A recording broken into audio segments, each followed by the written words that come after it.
एक दीवार खड़ी कर देता है।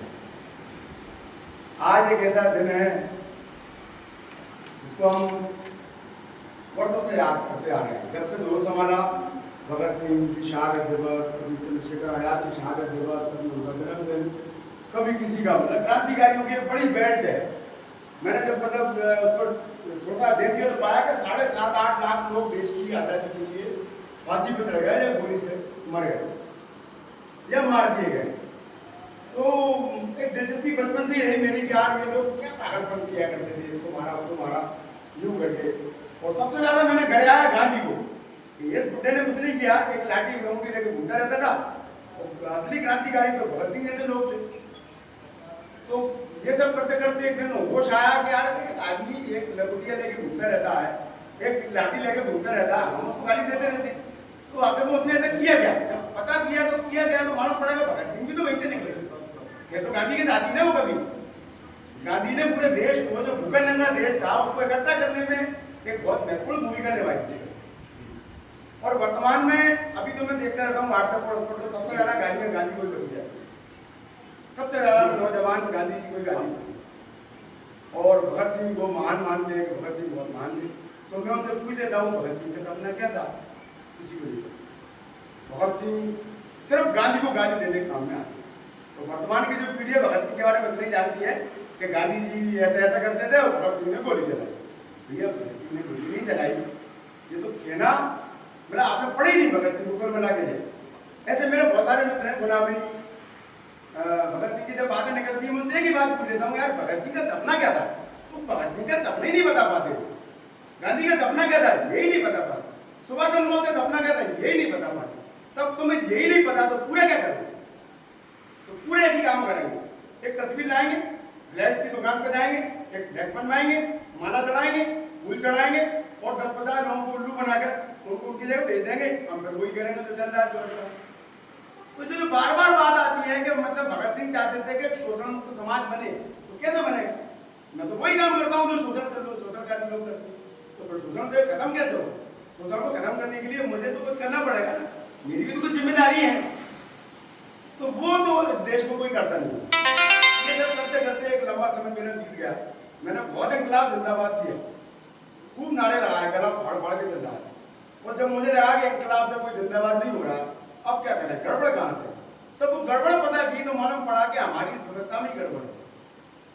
जो अभी मोहर्जी जी कह रहे थे कि मतलब अंग्रेज चले जाएंगे और उनकी जगह गोरे चले जाएंगे, काले बैठ जाएंगे। बिल्कुल सही बात कही उन्होंने। तो गोरे चले गए, काले बैठ गए। नहीं, इतनी सी बात नहीं है। गोरे चले गए, वो जो व्यवस्था छोड़कर गए उस व्यवस्था को हम फॉलो करते। अभी महामारी का वकील महोदय बैठे हुए सभी वकील साहब हैं, ये बेहतर जानते होंगे, मोहन सिंह जी भी है। हमारे कितने कानून हैं जो 1908 के हैं, 1907 के हैं, 1800 के हैं, 1855 के हैं, 56 के हैं। तो हम उन कानूनों की तो पालन कर रहे हैं ना। तो व्यवस्था कैसे बदलेगी? बदल ही नहीं सकती। आप खटारा गाड़ी में बैठे हो, चाहते हो भाई मतलब की तरह उड़े। आप चांद पर जाना चाहते हो, साइकिल से जा रहे हो, चांद पर तुम्हारा बाप नहीं पहुंच सकता क्योंकि आप साइकिल से जा रहे हो। अभी जो है 9 महीने से तो वो सुनीता विलियम अटकी थी क्योंकि वहां से लाने के लिए प्रॉपर उनका सिस्टम बन ही नहीं पा रहा था। जो 9 दिन के लिए गई वो मतलब 9 महीने में आई। इसका मतलब व्यवस्था में गड़बड़ है, वो ठीक करना पड़ेगा। अब व्यवस्था हम ठीक कर दें। अब मैं तो क्या है सब कहता हूँ, लोग कहते हैं तुम्हारा क्या जाता, तुमने तो शादी की नहीं है, बीवी तुम्हारी है नहीं है, बच्चे तुम्हारे है नहीं, हम तो 20 बच्चे पाल रहे हैं। तो 20 बच्चों के नाम पर सब खाना पीने किए जा रहे हैं। भगत सिंह के सपनों में चूना लगा चले जा रहे हैं, तो लगा दे रहा। भगत सिंह के सपने तो कोई पूरे नहीं होने वाले। तो आप व्यवस्था बदलिए, व्यवस्था बदलना चाहते थे ना भगत सिंह, तो मैंने तो बस वही रास्ता अपना। मैंने तो ठीक है नहीं की शादी तो नहीं है बच्चे, तो मैं तो बोलने के लिए सोचा था। धीरे से मुझे जाना भाई जब रहते कहते थोड़ा हो जाए जरा तो ठीक है। लेकिन मेरे बहुत अच्छे मित्र हैं, आज मेरे को अच्छा लगा जैसे मैंने विष्णु भाई से कहा कि यार अपन कार्यक्रम करते हैं, विष्णु भाई तो तुरंत तैयार हुए। और मुझे तो आज देखकर बड़ी खुशी हो रही है, विष्णु भाई ने तमाम सारे लोगों को इकट्ठा किया।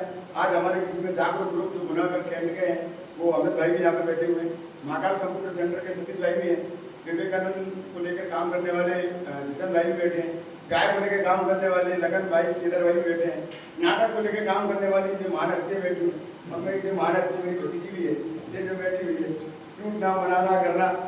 और मंच पर हमारे मंचासीन है तो खैर आ रहे नहीं, अनोख सिंह मेरे साथ स्कूल में पढ़े हैं, तो हमारा हॉकी में बड़ा इनका हाथ था, अपना तो नहीं था, और ये बड़ी ड्रिबलिंग करते हुए जाते थे वो उस पार्ट, लेकिन समय की बात है, कुछ रास्ता नहीं मिला तो वो अपने आ गए। लेकिन अंततः हम सब लोग अब इतना तो समझ गए, एक जिस गोले पर हम रहते हैं वो एक ही गोला है, 5,000 गोले पूरे वैज्ञानिकों ने तलाश किए।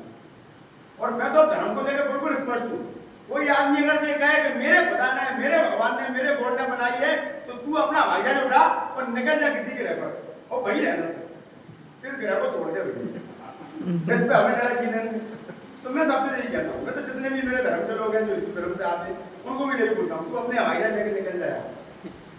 जब पता चल गया विज्ञान को लेके मानते थे भगत सिंह, और हम विज्ञान को ही नहीं मानते। भगत सिंह ने कई गाना गुनाह भक्त लोग बजाते हैं, भगत सिंह लौट गया पुकारे देश तेरा। क्या विज्ञान को मानते हो, खाक मानते हो? अरे जो चला गया वो कभी लौट के आता है? ये तो सनातन धर्मी लोग कहते हैं कि जो गया वो आता है वापस, इसका मतलब आप सनातन धर्म को मानते, धर्म को मानते। अरे जो गया वो वापस नहीं आएगा, वो आपको कुछ करना पड़ेगा, मत बजाओ वो गाना, भगत सिंह लौट गया पुकारे देश तेरा, तू बीवी बच्चों के साथ में रहे, भगत सिंह तू अपनी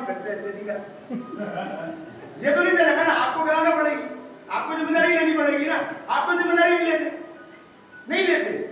मैं देख रहा हूँ पुलिस प्रशासन में चले जाओ, घनघोर भ्रष्टाचार, स्कूलों में चले जाओ भयानक लूटमार, अब नगर पालिका में चले जाओ बिना पैसे काम नहीं हो। मैं तो बीता हुआ अभी चल रहा, अब मैं कहूँ विष्णु भाई यार मेरी मदद कर दो, विष्णु भाई कहते हैं यार बिना पैसे काम होता नहीं, तुझे शोषण कौन लोगे, तुम मेरी मदद करोगे नहीं, क्योंकि तुम तो कह रहा बिना पैसे होता नहीं, पर अब मैं कह रहा भगत सिंह का सपना पूरा हो, कैसे हो? इसका मतलब अच्छे लोगों को एक मंच पर आना ही पड़ेगा, अपनी यूनिटी दिखाना ही पड़ेगा, और एक दूसरे के साथ भी खड़ा होना पड़ेगा। वैचारिक मतभेद बिल्कुल होने चाहिए, तरीकों को लेकर मतभेद होना चाहिए, लेकिन आप किसी व्यक्ति को इस धरती से विदा नहीं कर सकते जाने पर, तो वो चाहता क्या? भगत सिंह का सपना पूरा करना है, तो भगत सिंह के विचारों को पहले पढ़ना पड़ेगा, पढ़ के समझना पड़ेगा, तभी पूरे होंगे, ऐसे तो नहीं होंगे। तो मैंने तो भैया इसी काम को लिया है, पूरे देश में जो लोग अच्छे लोग काम कर रहे हैं उन सबको एक मंच पर लाने का प्रयास कर रहा हूँ। उसी का परिणाम है कि आज अनूप भाई से मेरी पहचान है, अपने सतीश भाई